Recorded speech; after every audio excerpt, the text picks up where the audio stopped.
was anyone that was colluding with the Russians to influence the election, look no further than the Clintons, look no further than the DNC. This is hypocrisy at its highest level, and I think it may be a new low in American politics. Everything that the Clinton campaign and the DNC were falsely accusing this president of doing over the past year, they were actually doing themselves.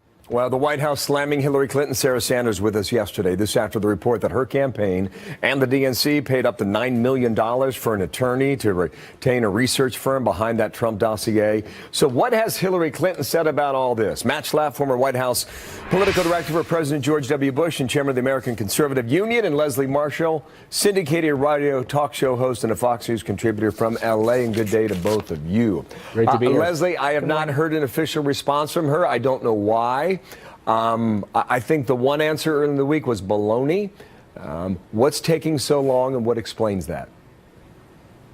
Well, there are a couple of reasons here. First, Bill, her staffers say that she really didn't know anything about this until BuzzFeed reported it. You think and that's secondly, true? Although Republicans think this is a huge deal, this really is not a huge deal. It is very common for consultants to be hired, or in this case, a law firm to be hiring a consultancy firm to dig up dirt on one's opponent. This was not Hillary Clinton writing a check to the Russians. We know that an unnamed, and I'm hoping soon named, Republican originally had started this. And we also know that the dossier does not derail an investigation that we are seeing on a federal level by Mr. Mueller. That's pretty good. That's pretty good. That's the bottom line. Matt, so it's all Oppo research and baloney.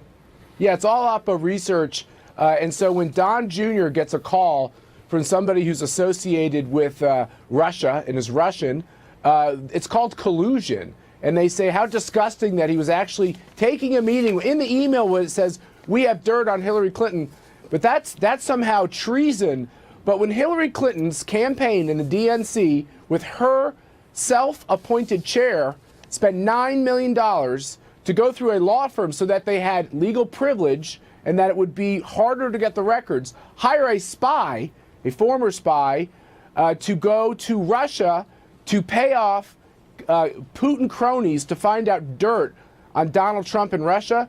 That's just Oppo research, Bill. That's all it is. Well, there are serious criminal questions involved in this whole... Here is the Hillary Clinton knew nothing about it. John Podesta knew nothing about it. Debbie Wasserman Schultz knew nothing about it. Of course. I think what happens here, Leslie, you've got people like Richard Burr on the Senate side. This opens up a whole new line of questioning, as he has already suggested this week. It opens up a line of questioning, but I would disagree with my friend Matt there because this is not criminal. And one of the reasons it is not criminal is when you look at what is allowed legally with campaigns and funding, this is a law firm, and these were legal fees documented. And when you have a contractor hired, you are not legally required to have a vendor and a subcontractor reported.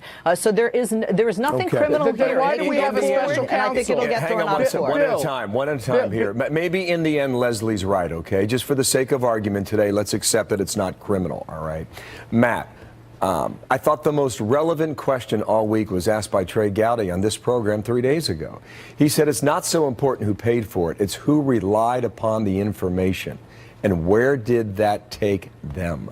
Ultimately, whether it's the unmasking or other aspects of the government, or we're looking at the Trump team, isn't that the next intriguing and more fascinating aspect of this investigation, Matt? Two aspects to that. The first aspect is that what's good for the goose is good for the gander. If the charge is we had to have a special counsel because there was inappropriate, the charge was there was inappropriate interaction with Putin's government on the Team Trump, then they can't turn around and say, oh, there's nothing to the fact. There's no problem with getting Oppo research from the very same type of characters. Second of all, James Comey, if he had not been relieved by the President of the United States after these revelations, he would have to be fired. The man did something, the most inappropriate thing I think I've ever heard of an FBI director picking up the Oppo research from the Clinton campaign and taking it and activating it as an FBI project, going to a FISA court to then go and try to implement the Hillary Clinton campaign plan. This is disgusting. I'll sum it up for you. Did you use this information to spy on Americans? Keep that in mind as we go forward. Thank you, Matt Schlapp, Leslie Marshall, out of LA. Thanks to both Thank of you today.